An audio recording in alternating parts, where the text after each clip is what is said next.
Hi friends, how are you all? So, welcome back to this next lecture in accountancy. Till now, we have been discussing the basic concepts which govern accounting, right? In this lecture, we will start our entry into the practical aspects of accounting. Before we go to the practical aspect, this lecture is a bridge between the theory and the practical. Okay, we are going to the middle place. It is not here also, it is not there also. Like your work, it is not in this bank also, it is not in that bank also. But when we are in a boat, it will let us cross to that bank. So from this lecture, we will be ready after this lecture, or might be one more. After we have completed this concept of accounting equation, we will be ready to go to the practical aspects of accounting.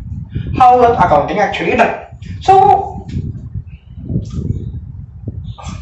first of all, before I go to this accounting equation, let me discuss two things. We have already discussed this. First one is the dual aspect concept. Right. What is this? Dual aspect concept states that there will be two aspects to the same transaction. One will be debit, it will be written as DR, and another will be credit, which will be written as CR. We have already seen the golden rules of accounting with respect to debit and credit. Now, there is one more thing I have told you. In the definition, when we learnt about interpreting the results thereof, I have told you two statements. One is the profit and loss account, and another one is the balance sheet. What is the use of the balance sheet? Use of the balance sheet is that it will show the financial position of any enterprise at a given point of time. This is not like today, this minute, but it will be like the last day of some year. Okay, it can be any day. It can be taken at any day. But generally it will be done on 31st December or commonly 31st March. So, balance sheet. What is this balance sheet? It shows two things. One is assets. Assets are what the enterprise owns. They have a right over its usage. If I own my mic, I have a right over usage of this mic. And if I own this pen, I have a right of usage over this pen. These two things which will give me benefits is called an asset. Now, liability. The next thing shown by the balance sheet is liability. Liability, what is it? If I owe something, if I have borrowed money from somebody, that one is a liability for me. Though I am getting the right to use this money, but definitely I will have to repay to that person this money. So that is a liability. It is a debt on me. It shows liability. Then third form is one more thing. We will take a special case of liability.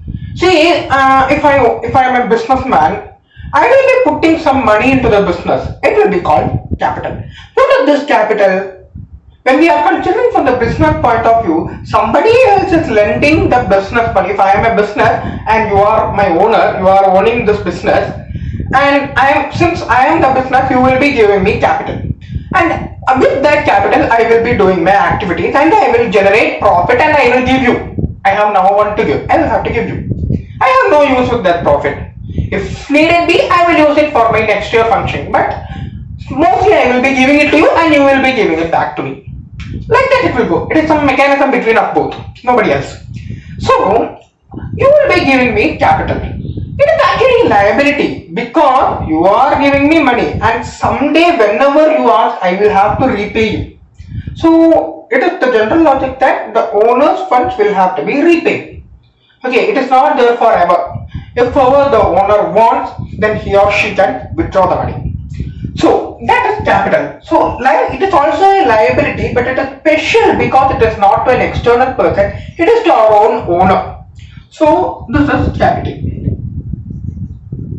One of the basic principles that governs accounting is that the balance sheet should always be tallied. Okay, the balance sheet should always be tallied. How can we express this as a mathematical equation? Debit should be equal to credit. That is one point. What is debit? Assets, I have already told you, in the modern classification will always show debit balance. And these two things, they always show credit balance. This is the equation of the balance sheet. So, liability and capital will show credit balance, asset will show debit balance. Therefore, asset should be liability plus capital. That is, asset is equal to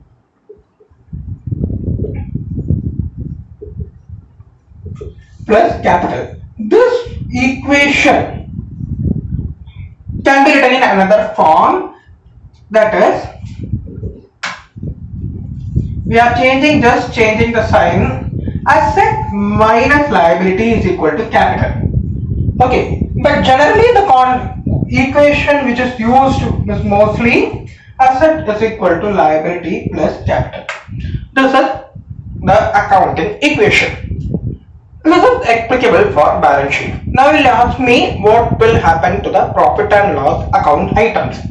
We will keep it for the next lesson. We will keep it for the next lesson. In the next lecture, I will tell you how we can relate profit and loss account items to the accounting equation, because today we won't have much time. So, asset is equal to liability plus capital. Okay. So, equation is the first point. And so, how do we relate this equation? Suppose Ram buys a car for rupees 4 lakh using with cash, for cash, or for with or for cash. So what will happen here? Ram is buying a car for rupees 4 lakh. This is an asset coming in. Car, asset. Asset will go up, it will be debit. Okay, asset will go up, it will be debit. Then but cash is going down, right? Cash is an asset, it is going down, and we have studied when it goes out, it should be credit. This debit and this credit are nullified.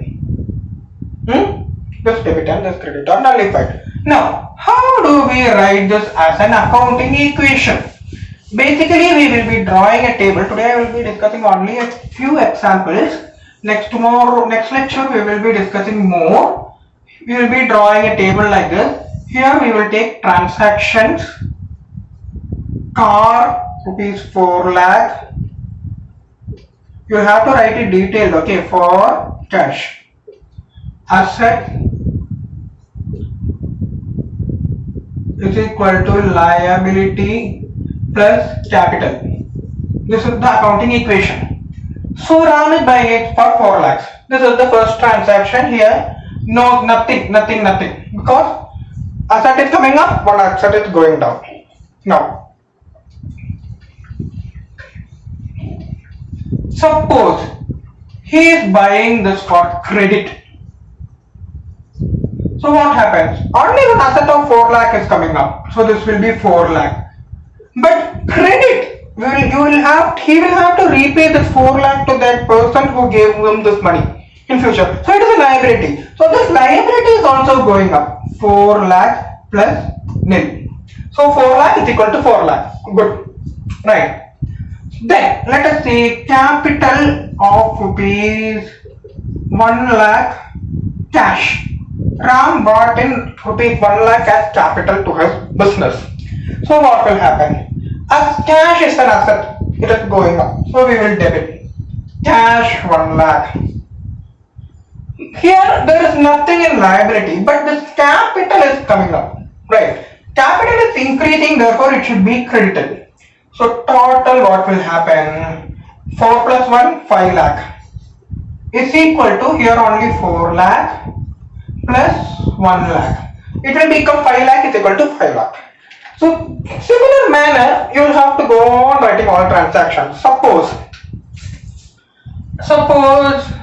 Ram sold furniture of rupees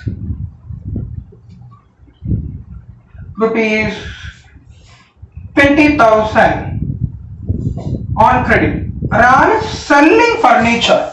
Asset is going out. Debit for comes in, credit for goes out. So asset should be credited. Asset should be credited. Therefore, you cannot credit here. We will write it like negative 20,000. Negative 20,000. Or how to express it? Ram is selling for credit. He is selling for credit. If he is selling for credit, what happens? Debtor is coming in. Somebody, he has sold it for credit and that person should give him 20,000 in future. Therefore, a debtor is coming in. So, that debtor will be a 20,000 positive balance and hence this equation will stand.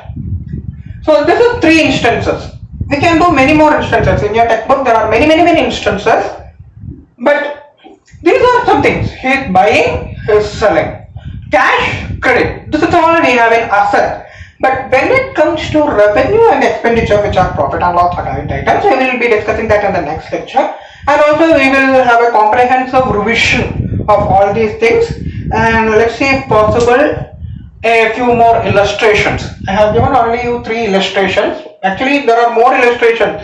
You can take each of these aspects and do. So how many other things? Suppose Ram is buying furniture, whatever be, even if it is cash, this will be same. Okay, suppose Ram is paying off a loan. Ram is paying a loan, repay loan of rupees 1 lakh.